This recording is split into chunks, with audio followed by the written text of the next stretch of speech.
It's my great honor and privilege to introduce one of our own, a native of our diocese, Monsignor Stephen Rossetti. He's a native of Marcellus, and really just one of our shining stars. We're all shining stars, but when it comes to this topic, he is someone who is very knowledgeable, very skilled, very honest, and cares about ridding the church of this evil, and also helping steer the course for all of us to ensure that our church moves forward in a way that we are whole, that we are doing what we ought to be doing, and most importantly, that our children and our families are safe. A little bit about him, because he has so much on his bio. I won't go through all of it because he's very accomplished, but just so you know a little bit about him.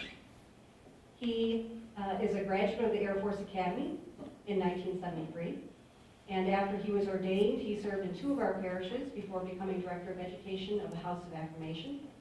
And for 17 years, he served as the Executive Vice President and then the President and Chief Executive Officer of St. Luke's Institute in Silver Spring, Maryland, which is a residential treatment program for clergy and religious men and women. You'll be hearing quite a bit about that.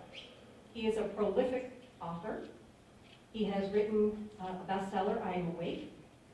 He is editor of the Silver Griffin award-winning book, Slayer of the Soul, Child Sexual Abuse in the Catholic Church, which was in 1990.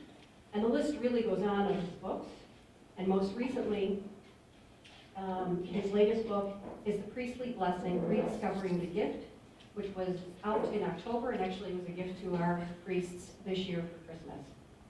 He has been a consultant in developing the Virtus program. Many of you, hopefully most of you, have gone through our training program, Virtus. He also served with a very informative and instructive group of people who advise the bishops in developing the charter for the protection of children and young people. And you will learn an awful lot about that. And he was also consultant to the Pontifical Council and works very closely with members of the Holy See and has a lot of insights about that. Again, I could go on, but I share that with you because he is a man who has walked the walk and cares about our church. And it's an honor and a privilege to introduce Monsignor Steve Rossetti.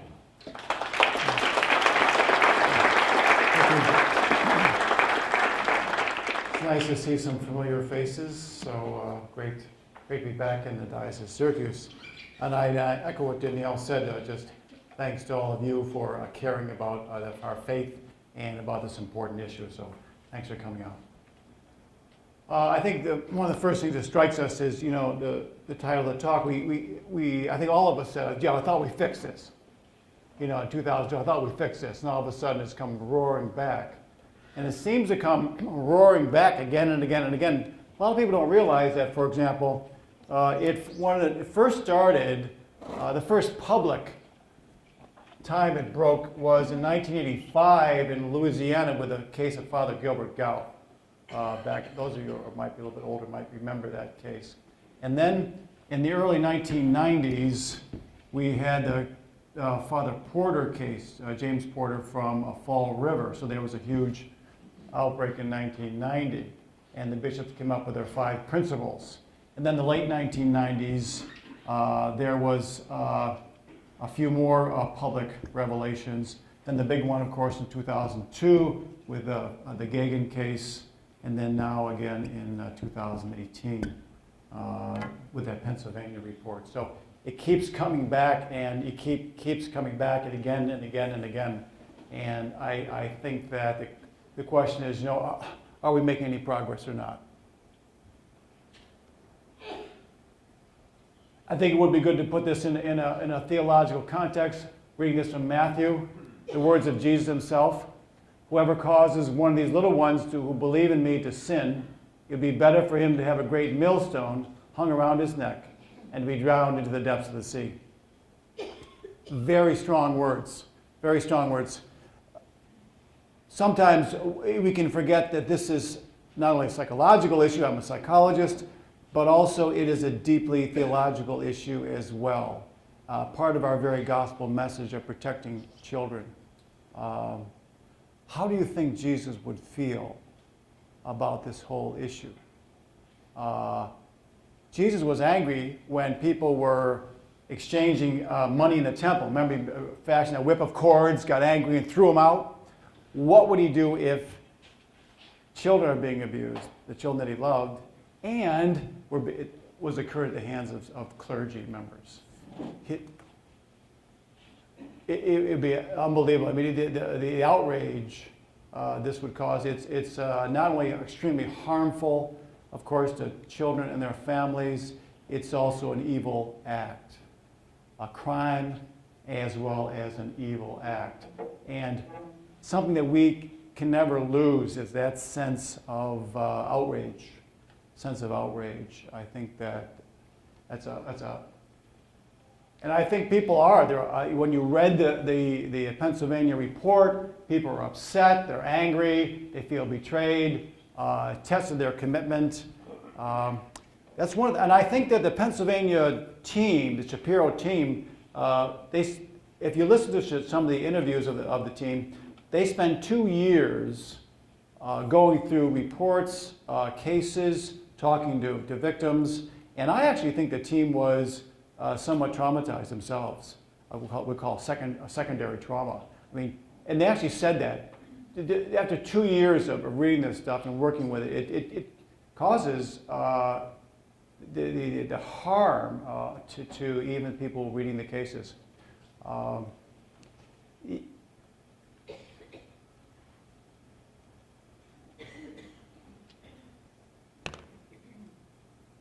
I think it's important as we put this in context to say one case is one too many. As I go through the presentation today, we'll look at some statistical things which are important.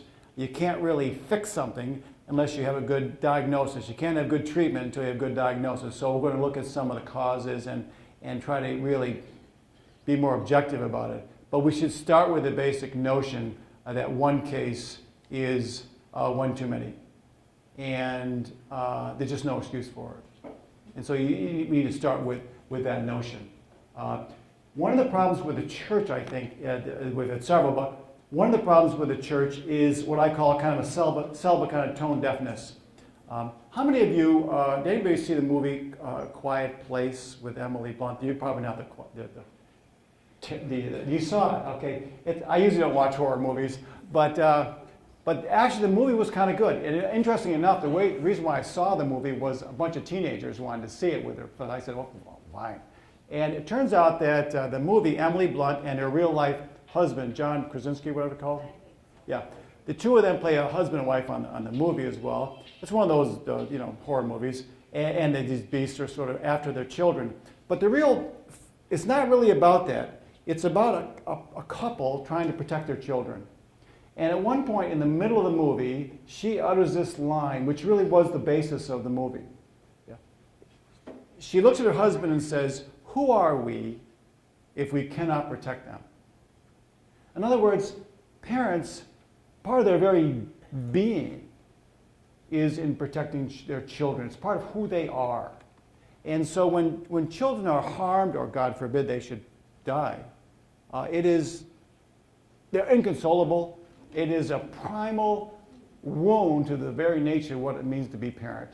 And sometimes I think celibate priests sometimes don't get that. You don't have your own kids. Sometimes you don't realize that this is not just one problem among many. No.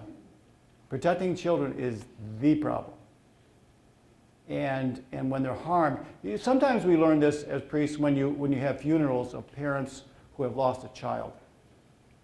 And then you begin to realize a bit what it means for parents to have a child harmed or pass away.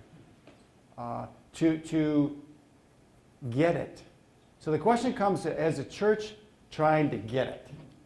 Trying to understand that. This is not just one problem among many. This is something primal and core to who we are as a people, to protect our children. Now, one of the ways we've tried to do this is by having bishops listen to victims. You see, in the early days of this, the 80s and 90s, the bishops were basically talking to the perpetrators. You know, the priest gets accused, they bring the priest in, they talk to the priest, he said, I didn't do it, I've been misunderstood, it wasn't really sex, it was education, and all those sorts of dodges. But they weren't listening to the victims. See, they weren't talking to the victims face to face. And one of the major changes we made was we said, you have to speak with the victims face to face, face to face.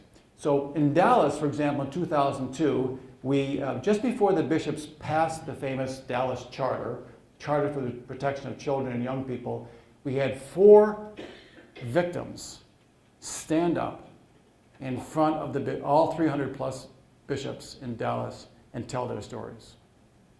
And for some of them, it was the first time they had heard the pain and the suffering of the victims. One of the first times they had heard it. And it changes, I think it changed a lot of their hearts. And that's what it really takes, listening to the victims.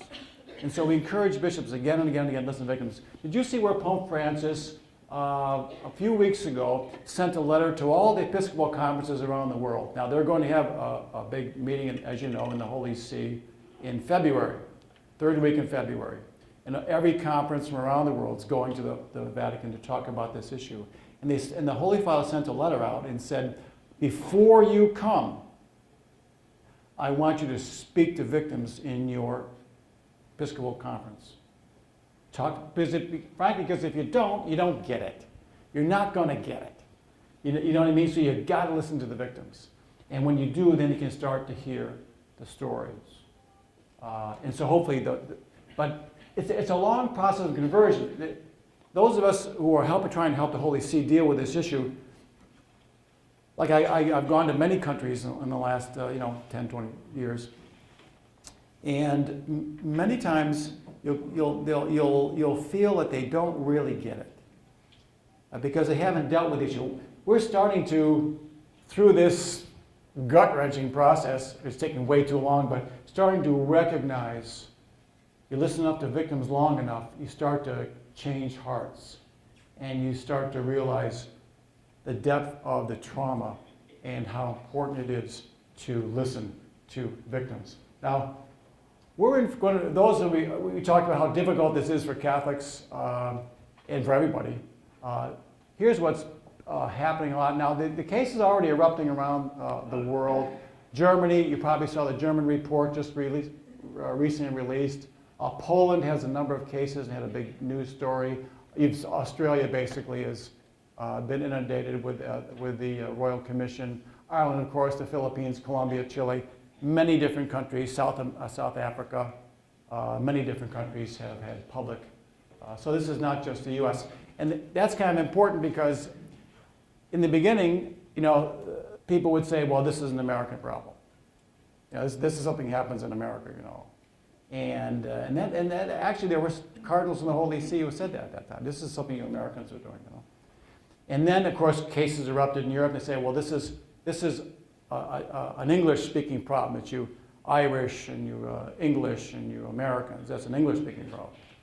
And then there were some Europeans, some French people, and then some German people say, well, this is a European problem.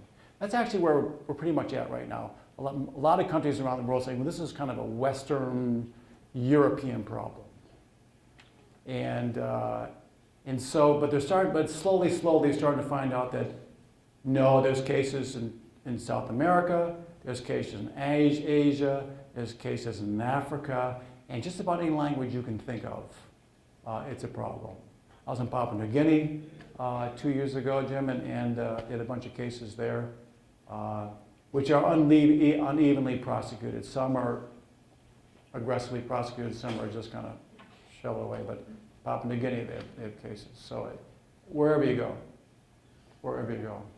Now we're starting to see, in the wake of the Pennsylvania report, we're seeing over maybe a dozen or so states conducting their own investigations, and they take a couple of years, so we're going to see a couple of years more of this. So we'll see a couple of years more of these reports, and the reports they're all going to be basically the same.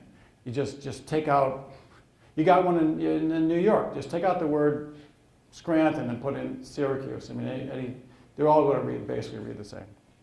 So I worked with several dioceses in Pennsylvania getting ready for the report to come out, and I said, if you want to know what the report's going to look out, just take out the Philadelphia from the Philadelphia AG report and put in Scranton, Erie, whatever, and it'll be the same. Dioceses are starting to publish names. Syracuse just published its names. There's over 80 dioceses now. It's really become the norm. And Bishop Cunningham decided that this diocese would publish the names. It's always a controversial thing. No one's ever happy with the list. Some people say, well, he shouldn't be on the list. There's only one allegation. He's dead. He can't defend himself. And then other people say, well, you didn't put enough names on there. So it's always a conflictual thing. No one's happy with the list. It's always a conflict. But it's become the norm. I mean, it's become the norm. You're probably going to get a look-back legislation. These are open windows of the tort laws saying you now can sue the church for these cases as long back as you want to, and they open the window up for a year or two. It looks like New York will pass that. We don't know that, but right now, and perhaps Pennsylvania too. So what you'll end up with is the tort lawyers will come into the area and they will solicit victims in the area. And what happens typically is they typically release a name every month. So they'll release one name this month and they'll keep the story burning in a very intense PR thing. So it's ugly, and that'll go on for about a year or so. So it's an ugly. They'll keep the pressure on the diocese. So it's going to be an ugly time.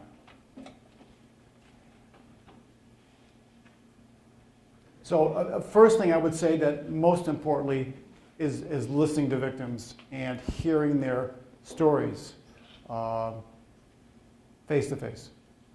And you're going to get a new bishop here. I talked to the priest yesterday. You're going to get a new bishop here sometime in the fall. If he's an experienced guy, he will already have done that. If he's not, if he's a new bishop, then you're going to have to say, this is part of your job. The part of your job. It can be very healing for victims. It's part of your job to sit and to listen and to apologize.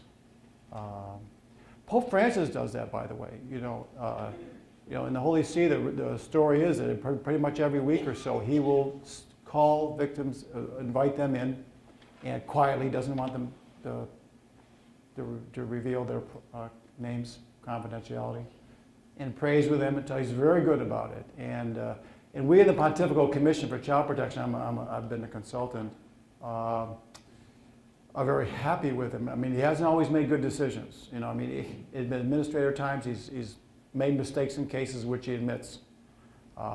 But his heart's in the right place. He understands it, he gets it, and he is a real good listening presence to victims.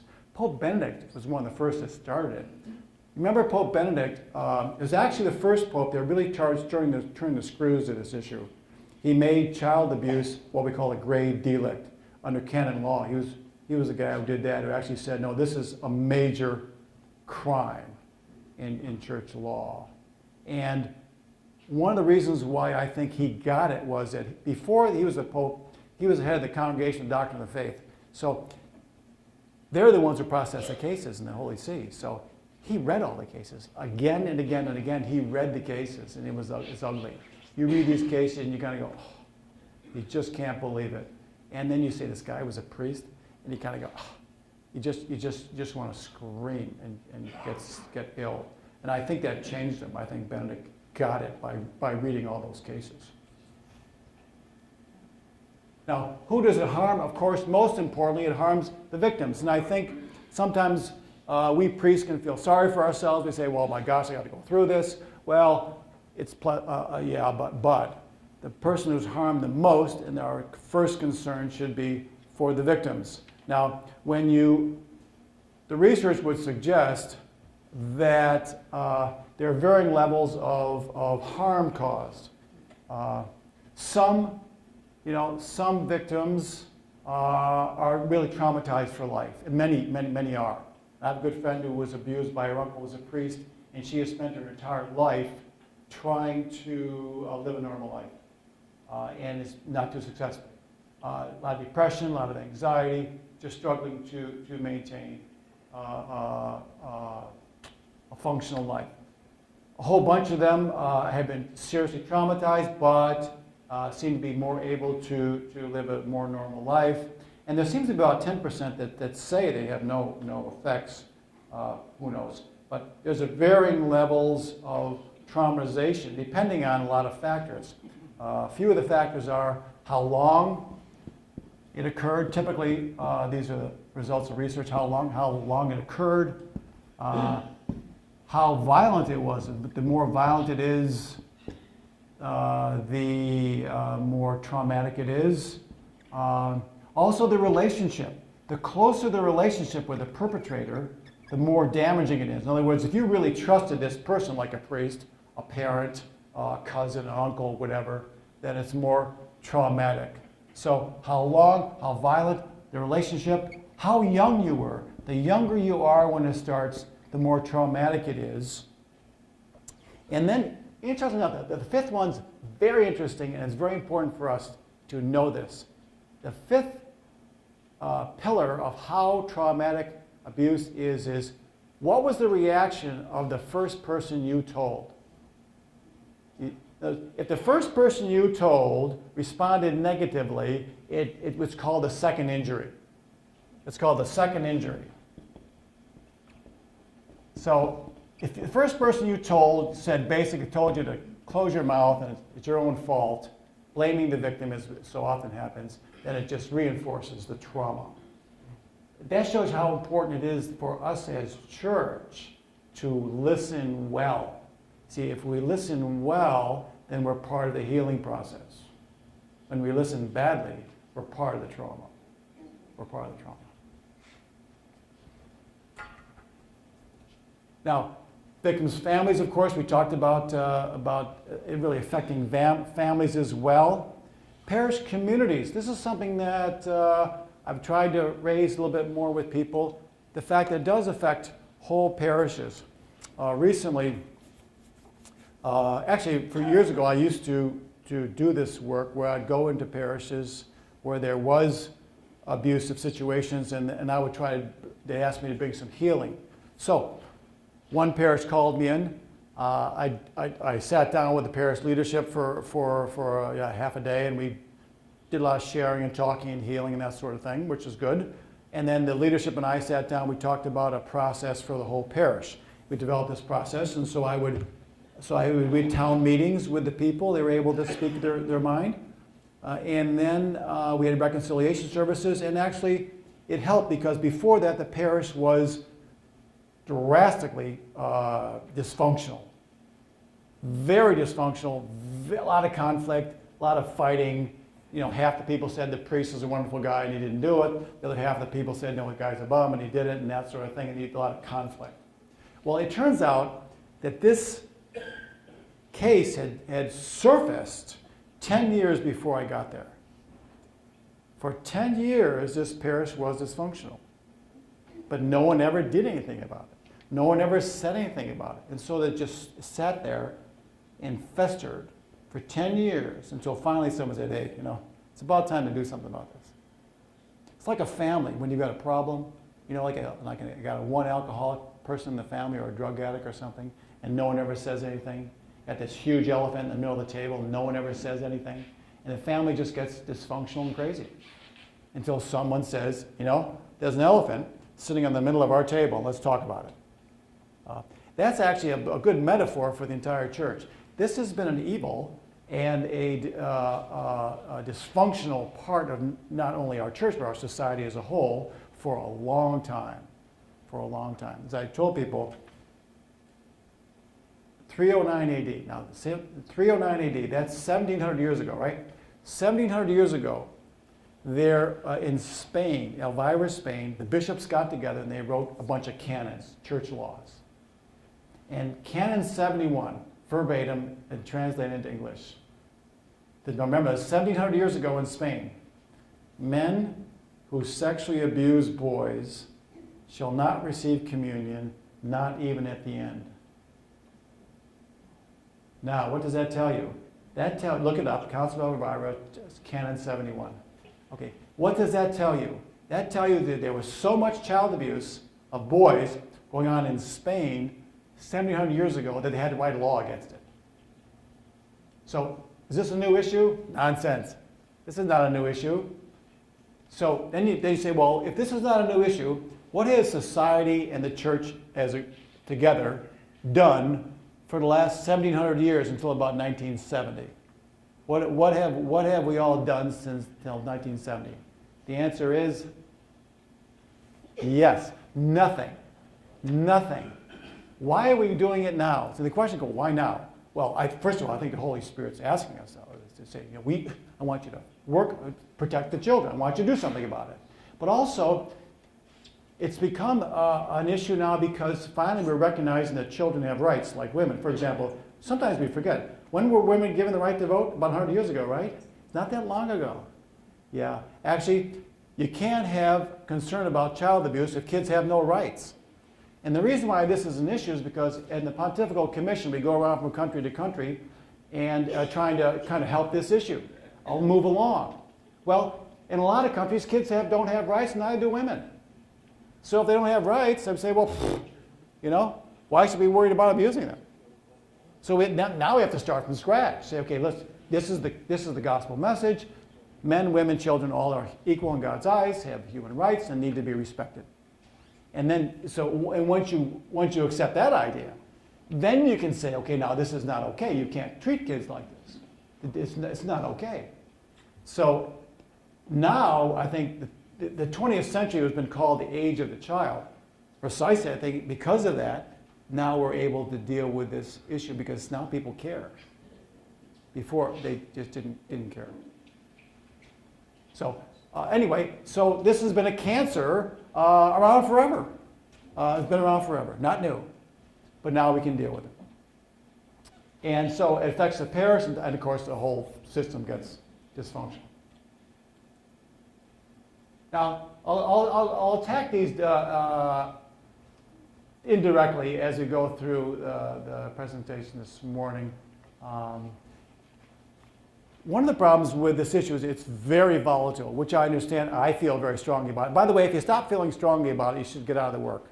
I mean, if you're a victim assistance coordinator, you're working on this issue, and you stop feeling strongly about it, you're burned out. It's time to move on. We all feel strongly about it. We should. And then the question comes, well, remember I said you can't have good treatment without good diagnosis. And so everyone's saying, well, like the Australian report said, well, celibacy. They had a huge thing on, see if you get rid of celibacy, take care of a lot of these problems. Yeah, probably not. Most abusers are married in the world. But a lot of different people are flogging different kinds of issues. And we'll look at some of these as we go on, and you're welcome to ask questions about it too. But everyone has their own finger pointing. And I would say, actually, when you look at all of these, there's some truth to all of them, but not completely. If anyone says to you, the reason why we have this problem is because of this issue, too simplistic. It's a very complex issue. It's almost like the perfect storm. You've got all these different factors coming together in a very complex weave to create this storm. And so the diagnosis is a very complicated one. What I would say we're now, anyone see, by the way, Peter Steinfeld's article yesterday or the day before in Commonweal? Anybody get a chance to? Yeah. I thought it was important, but he's a very wonderful journalist, and I think he brought some reasoned perspective to the Pennsylvania report. Peter started with his article saying, yes, this is horrible. When you read the cases, they are true. And for those who would say, well, the people are making the cases up, they're not making the cases up. The fact is well over 90% of all allegations are true. Certainly well over 90%. Yes, there are false allegations. I've seen some, I've worked with some. Usually you can see through them fairly quickly. They tend to become superficial and unreasonable. One guy said, this priest abused me on the altar during midnight mass. No, I mean, things like that. No, it doesn't make sense. Or I walked into the chancery, he was behind the desk, and he abused me right there in the lobby of the chancery. No, I don't think so. You know, usually you can see through them. But I would say well over 90% of allegations are founded. So this notion, especially in the third world, somebody say, well, these are all false allegations. No, they're not. No, sometimes victims will have difficulty remembering some of the specifics. So because, first of all, they're usually children, and it's a traumatic memory, so they don't necessarily remember every detail properly or rightly. But usually the core of the story is right. But anyway, as Peter said, and I think I would say too, we're kind of stuck in a frozen narrative. Here's the frozen media narrative, and the stories are all the same. I could write it myself by now. It basically is child sexual abuse in the priesthood is rampant, and the bishops have done nothing. And that's all. That's the story you keep reading and reading again and again and again and again and again and again. And that's all that's ever been printed. And the question is that really accurate? And the reason why it's actually important to us is that we have to be clear about what works and what doesn't work. If we really care about children, what is it that works, what is it doesn't work? Because actually, we do know what works. We do know what protects children. We just have to do it. You see, we just have to do it. Now, for example, the Diocese of Syracuse. You know, what are we doing in Syracuse? I'll go through some of these, but Syracuse, for example. Is the Bishop of Syracuse coming and doing nothing?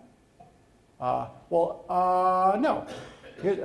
For example, what's going on in Syracuse as a concrete? First of all, if you're going to be a priest or you're going to work with children, you're going to go through child protection training here. How many of you have been through the child protection training here? There you go. You're a living example that we're doing something. Now, maybe not perfectly, but we're doing something, first of all. If I went to IBM and said, how many of you went through child protection training, I wouldn't see every hand going up. So the first thing is, that's step number one. We are doing a lot of training. Secondly, screening. I was with seminarians in North American College in Rome, American seminarians. I said, how many of you have been through background screening? They all raised their hands. I said, how many of you have been through fingerprinting? And a lot of them raised their hands. And one guy had been fingerprinted 3 times. Well, I said, no, they don't fingerprint murders 3 times, but I don't know why he got fingerprinted 3 times, but he's been fingerprinted 3 times. The formation program's a lot better. My vocation director, when I was a seminary way back when I had hair, he said that, I did have hair when I was, Jim remembers I had hair,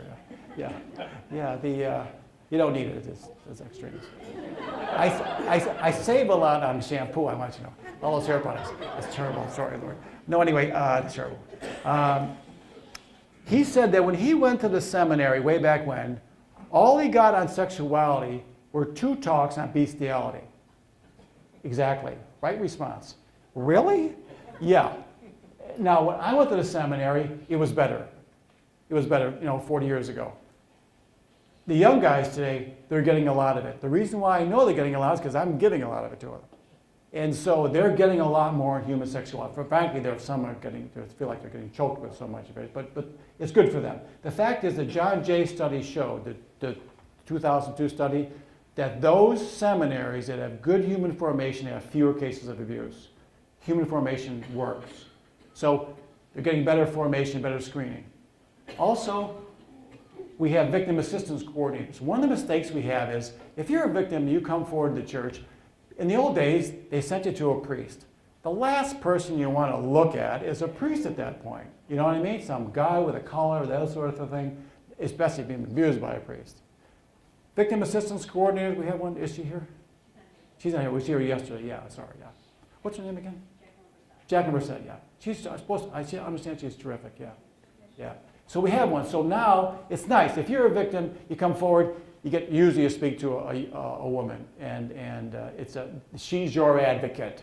So that's a good step forward as well. Another step we have in Syracuse, for example, which is very important, is that we have a diocesan review board. One of the mistakes we've been making, which I'll talk about more, is that who investigates these sorts of things? Well, in the past, it was usually the bishop with the vicar general, something they kind of bumped heads. They combine their 4 years of theology and decide whether or not he committed this crime. Really? No, and you can see the mistakes they would make. So now we have a group full of experts. We have a former prosecutor type person. We have psychology. We have FBI types, yeah. Investigators, yeah. So now most dioceses have professional investigators investigating these things. So a good review board, that's very important. And then we have zero tolerance. It's true, zero tolerance. One strike and you're out in this country. Now it's true. Now in the Pennsylvania report, which is horrible, they had 301 guys on the report, 44% of them were dead and on the list, and none of them on the list had a substantiated allegation of child abuse and were in ministry. In other words, if you were in ministry, in other words, if you had a substantiated allegation of abuse, you were not in ministry.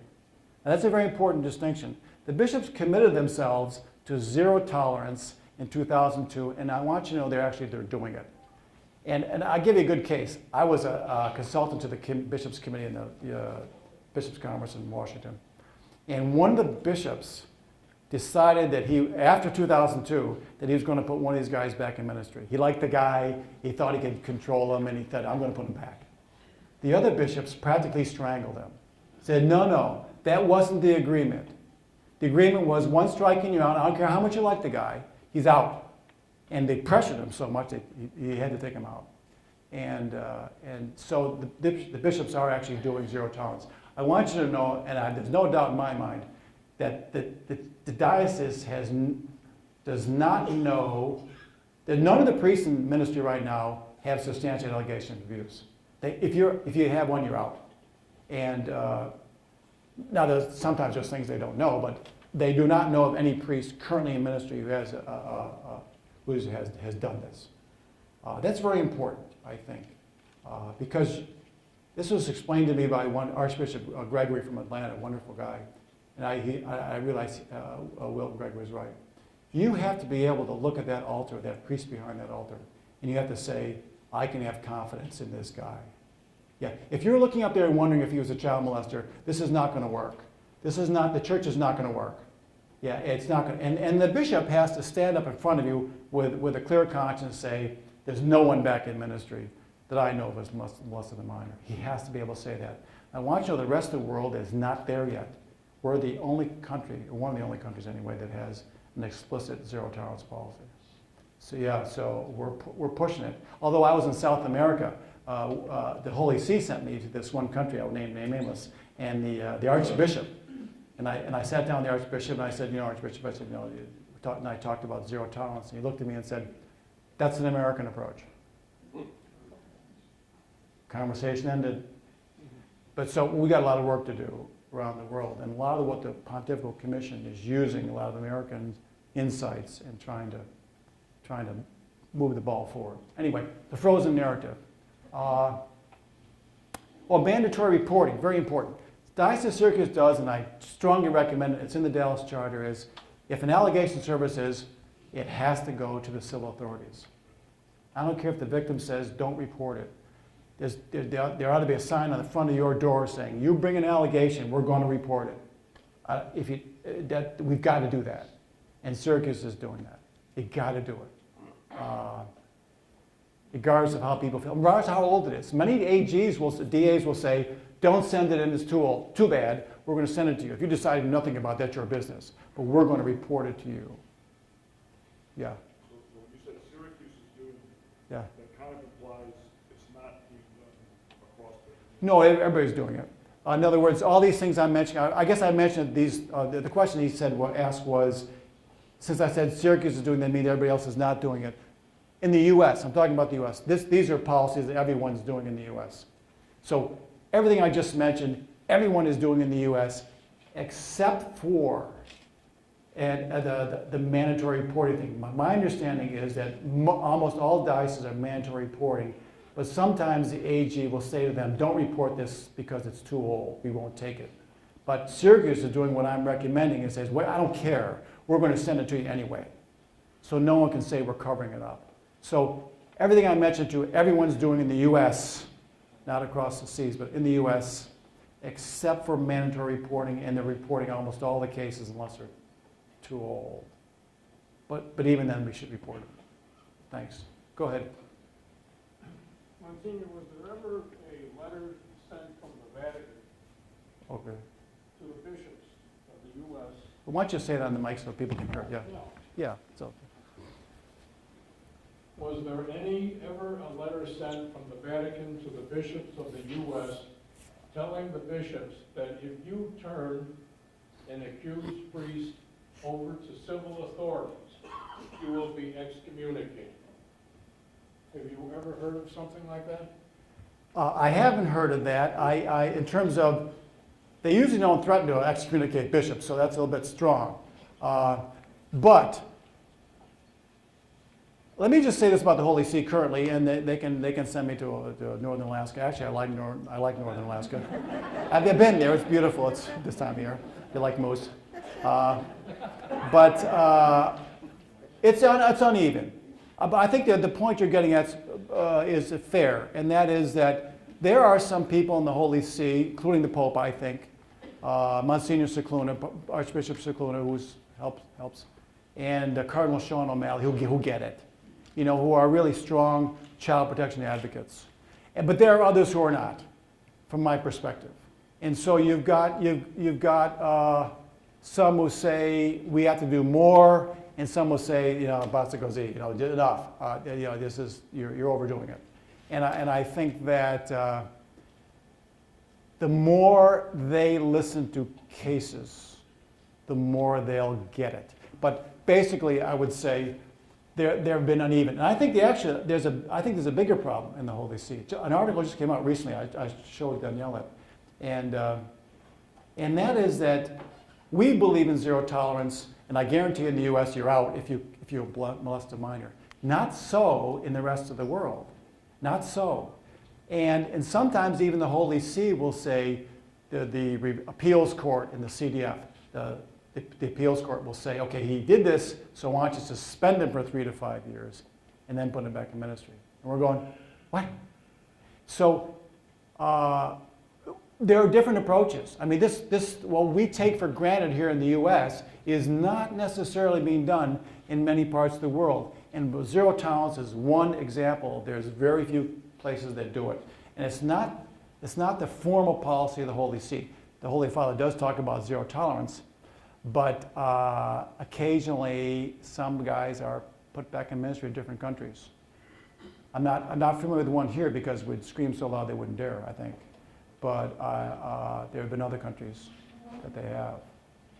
So, and also the question of, as you suggest, the question of reporting to civil authorities. We actually have a solid, quality civil justice system in this country that we can rely on and refer cases. There are some countries which are not as strong in that regard. And some countries where the church and the government do not have the same relationship. Here, the Diocese of Syracuse has actually a memorandum of agreement with the DAs. How many, 5 or 6 DAs? 7? 7 DAs, which is nice. That's what should have happened 20 years ago, frankly, where you have an arrangement with the DA and you work together with them. And that's not the case in the rest of the world. So that's one of the real objectives of the Pontifical Commission, is to start spreading the news about child protection around the world. Zero tolerance. You can't put them back in ministry. Doesn't work. Report to civil authorities. If you have a functioning civil justice system, then report them. Educating people. Let them know about it. So all these things that we're learning, we're trying to export. And it's not just the U.S. I mean, Canada's done a great. Canada has a terrific policy and a program up there. And so anyway, the frozen narrative, as Peter Steinfeld said in his article, no, a lot has been done. Not perfect, we need to do more, but a lot has been done, and I'll show you some of the results of that. Now, some of our big mistakes I've talked to about not listening to victims. One thing that's come forward, the Holy See has adopted this as well as this country, and that's the victims first policy. Now, that's kind of important. Remember what the Holy Father has said. We cannot put the reputation of the church, not trying to cause scandal, ahead of taking care of victims. something surfaces, an allegation surfaces, there's also the sorts of competing forces. The civil attorneys say, oh no, you need to protect your assets, so deny everything. And then the priests say, well, protect the priest's rights. And then the media says, you have to tell us everything. And the canon lawyers say this, and everybody has their own oar in the water. And so what do? Well, we finally come up with this notion, which seems obvious now, but victims first. Forget everything else, basically. Focus on the victims. They're our first concern. That's who we are as a church. Healing, protecting, caring for those who are most vulnerable. So our first concern, we don't care about the money, we don't care about the scandals, all that stuff. No. Focus on the victims. And I think that's important for chanceries and for the bishops and all to keep that focus. Otherwise, it's easy to get lost. Okay, we don't want to get sued, we don't want to be in the front page of the paper, we don't want to be, forget all that stuff. Focus on the victim, laser focus on the victim. What's best for them? So when we talk about policies, the policies have to be built around what's best for the victims. Focus there, stay there. And that Bishop Supich, Cardinal Supich now, said, if we always put the child at the center of the conversation, then we can't go wrong. And Bishop Supich, by the way, is a great child protection advocate from Chicago. He is also one of the 3 prelates who are part of this managing of the February conference in the Holy See. So he's a great advocate for children and for victims. Mandatory reporting. One of the basic problems is everybody said, well, look, if you report this, they will take care of it. Send them all to jail. Hey, I agree with that. If you molest a minor, that's a crime. You should go to jail.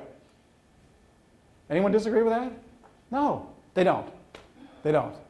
Why don't they go to jail? Because in most of the cases are too old and they won't prosecute them.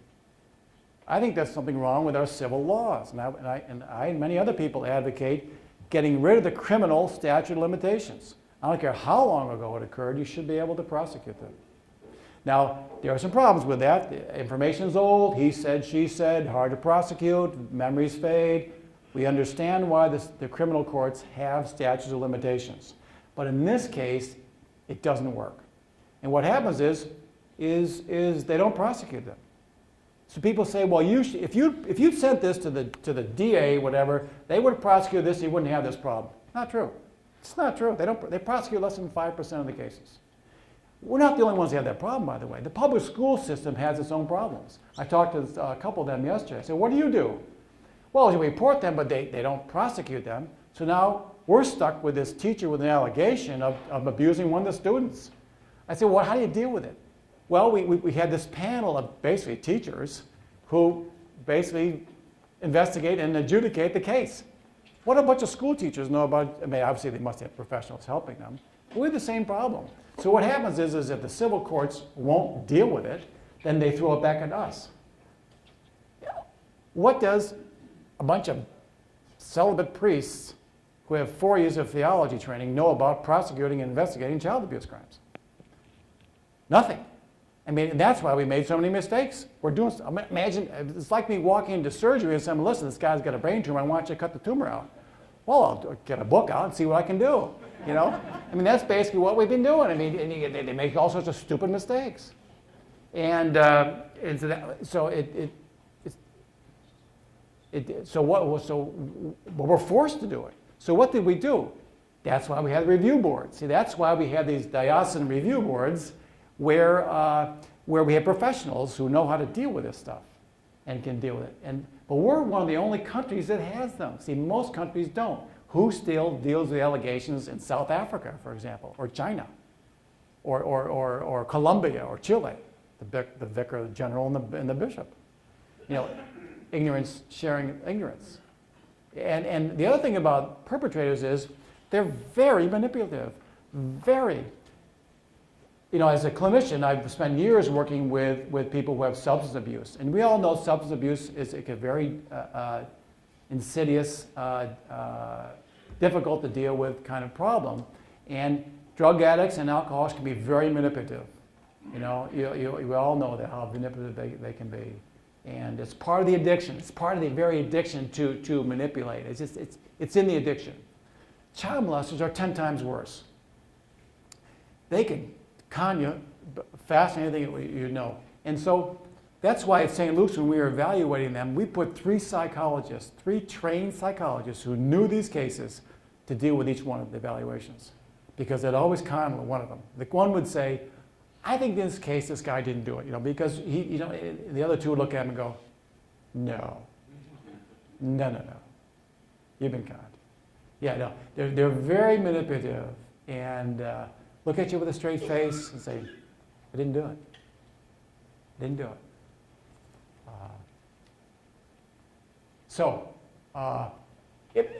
Imagine that, for example, that a priest, God forbid, was accused of murdering someone. Now, actually, there have been allegations years ago of a guy who perhaps murdered somebody. And what would we do? Would we convene a canonical court and have 3 monsignors with canonical degrees discussing whether or not he murdered somebody? No, they didn't.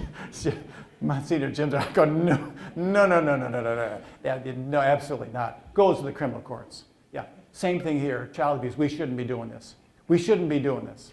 This is not our job, and it'll never be perfect. I just want you to know we're trying our best. We'll never, as manipulative these guys are, as difficult they are, for example, when you look at maybe how Syracuse dealt with all the cases, there's been a number of cases. They're going to blow it from time to time. From time to time, St. Luke's blew it. I mean, sometimes you had a certain amount of information and you didn't have enough and you aren't sure, and so you say, well, we don't know. And then you found out later on that, in fact, he was a major molester, but you didn't know. Now, this has happened to the Holy See, for example, and these are not secrets. Father Maciel, whatever, the founder of the Legionnaires, right? The Holy See blew the investigation on that. They said, oh, wait, it wasn't true. He was a major molester. They finally had to call in Monsignor Cicluna, now Archbishop Cicluna, to fix it and investigate it, because Charles is very sharp, and he found out that it was true. They blew it in Chile, right? Bishop Barros and all that kind of thing, they blew it in Chile, and the Holy Father admitted it. He said, we blew it. And now we're going to find out they blew it with Cardinal McCarrick, it looks like. I mean, his trial's going on now, but it looks like they blew it with McCarrick. Now, I don't want to prejudge the canonical case, but it looks like he's guilty. That's what it looks like. I don't know how closely you follow these things, but Archbishop Vigano, the former nuncio here, wrote that open letter saying that the Holy See blew it with McCarrick. And in fact, Cardinal Willett writes an open letter response and says, the Archbishop also knew how to cleverly defend himself from those concerns raised about him. What's the congregation bishop saying? We got conned. Yeah, you got conned, because you're investigating something you know nothing about. Just like you blew it in Maciel, just like you blew it in Chile, you blew it with McCarrick too. So what does the Holy See need? They need exactly what we have. They need a review board of lay professionals. That's what they need to deal with these cases. Not a bunch of monsignors with canon law degrees.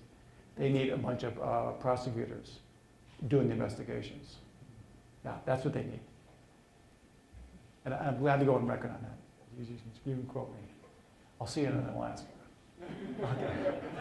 Okay.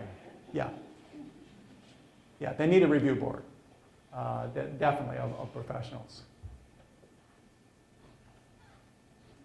Also, another thing we've done is not just the church, but society as a whole really underestimate the prevalence of abuse. Schools, everyone. I don't know if you saw the 2003 Department of Education Shake Shaft report.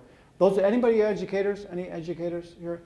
If you haven't seen that, you should read the report. It's online, easily accessible. Carol Shakeshaft, 2003, Department of Education Child Abuse Report. Just put that in your Google, you'll get it. It reads like the Catholic Church. Basically, the school system reads like the Catholic Church. And the amount of abuse going on, it was a lot in schools. Talked to Tom Plant, psychologist from California, who works with schools, and Tom said, they estimate that 5 to 7% of school teachers at some point are involved with their kids sexually in some way. And that's about the same for priests. The numbers that keep coming up all the time are about 4 to 7%. About 4 Now, one case is one too many, but it's about the same as school teachers. Maybe a little less, but not much.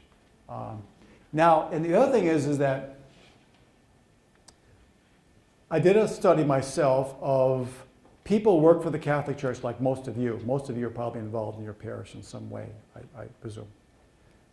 And I did a survey of them about 15 years ago, 20 years ago.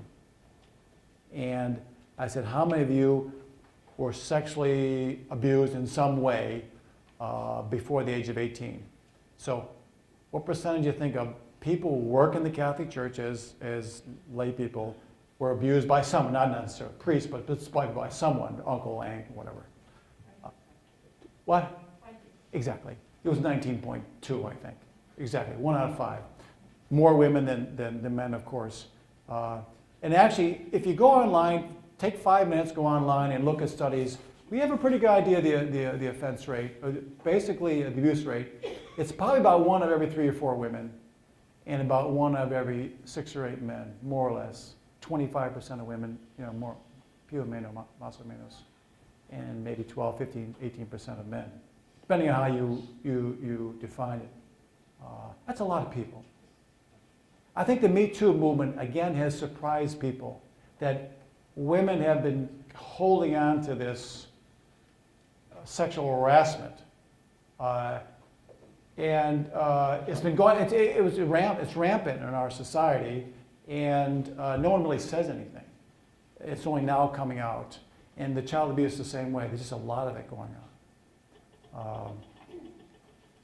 Interesting enough, by the way, sadly also, but you know what the percentage of priests themselves who are victims of abuse as minors? You got 4 or 7% who are probably offenders, 9%. I actually did a survey of a number of priests, and I got 9% of priests themselves were victims. And you can see why it's tough for some. Right now we've got a group in Virginia who's trying to help the priests because they're struggling with this. I mean, because they're saying, we're all being painted as perpetrators, but I'm actually a victim. And actually, I sat down with the bishop, who's never told anyone. He actually was victimized as a child himself, and struggling with that reality. He's breaking down, crying in front of me. He said, "Well, I can't do that in front of my people." I said, "Maybe I can, but he's not ready to do that. He's not ready to go public. He's still dealing with it himself." Yeah. They weren't victims of priests. Some were, some weren't. The 9%, most of them were not priests. But no, most of them were just other people, family members, whatever. Although this bishop was actually victimized by a priest. That story, yeah. But no, most were not priests, but some were. Some were. So it's much more rampant than people would admit. And I think that's why we have to be really sensitive. When you're sitting with a group of people, like we know, some of you are out as having been victimized, and some of you have been victims and haven't told anybody. And that's whatever's best for you. Whatever's best for you, you do what's best for you. But anytime you get a group of people together, you're going to get some. Yeah, and we're really clueless about the harm it causes. This was originally Pope Benedict's stance before he kind of got it and got on board. He said he was asked when they wrote this book, Light of the World, why he was not more aggressive in dealing with child abuse problems in Munich. And he said, when he was the Archbishop, he said, "For me, it was a surprise that abuse also existed on that scale in Germany." I mean, the guy didn't know. Now, we've gone for an hour. Would you like to take a little break? I think as we get